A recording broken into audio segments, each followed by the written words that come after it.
कुरुक्षेत्र की विशाल युद्धभूमि में शंखों की आवाज, रथों की टकराहट और योद्धाओं की गर्जना गूंज रही थी। पर उसी रणभूमि के बीच अर्जुन का हृदय टूट चुका था जब उन्होंने देखा कि उनके सामने युद्ध के लिए खड़े लोग कोई दुश्मन नहीं बल्कि उनके अपने भाई, प्रिय चचेरे भाई, गुरु द्रोणाचार्य, महान भीष्म पितामह और बचपन के मित्र थे।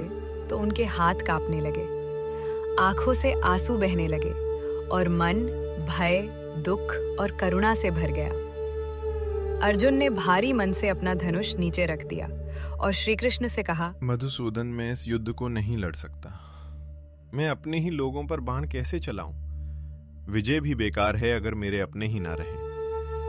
बेहतर है मैं युद्ध छोड़कर वन में चला जाऊं। अर्जुन युद्ध के मैदान में बैठ गए, पूरी तरह टूटे हुए, मन में सवाल, दुख, भ्रम और असहायता।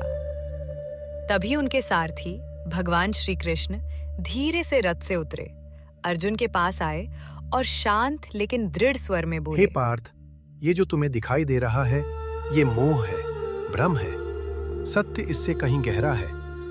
उठो और अपने मन को स्पष्ट करने के लिए तैयार हो जाओ, क्योंकि अब समय है वो दिव्य ज्ञान जानने का जो पूरी दुनिया को मार्ग दिखाएगा। अर्जुन के टूटे और भ्रम से भरे हृदय को समझते हुए श्री कृष्ण शांत भाव से मुस्कुराए, जैसे उन्हें पता हो कि ये परिस्थिति अर्जुन को एक महान जागृति की ओर ले जाने वाली है।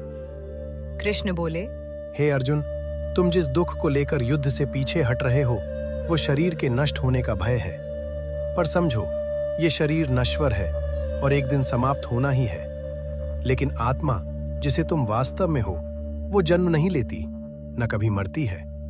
जैसे मनुष्य पुराने वस्त्रों को छोड़कर नए वस्त्र पहनता है, वैसे ही आत्मा एक शरीर छोड़कर दूसरा धारण करती है। इसलिए मृत्यु पर शोक करना अज्ञान है। अर्जुन ने सिर उठाकर कृष्ण की ओर देखा। उनकी आंखों में अभी भी प्रश्न थे, लेकिन मन धीरे धीरे शांत हो रहा था। कृष्ण आगे बोले, तुम जिन लोगों के लिए व्यथित हो रहे हो वे नष्ट नहीं होंगे। वे केवल शरीर बदलेंगे, जैसे दिन के बाद रात आती है और फिर सुबह होती है। मृत्यु अंत नहीं, एक परिवर्तन है। इसलिए सत्य को पहचानो अर्जुन। आत्मा अजर, अमर और अनंत है। जो जन्म लेता है वो शरीर है, आत्मा नहीं। कृष्ण के शब्द शंख की ध्वनि की तरह अर्जुन के भ्रम को काटने लगे। उनके भीतर एक नई समझ का प्रकाश जगने लगा। पर अभी भी एक महत्वपूर्ण प्रश्न बाकी था। यदि शरीर अस्थायी और आत्मा अमर है, तो फिर जीवन में मनुष्य का असली उद्देश्य क्या है?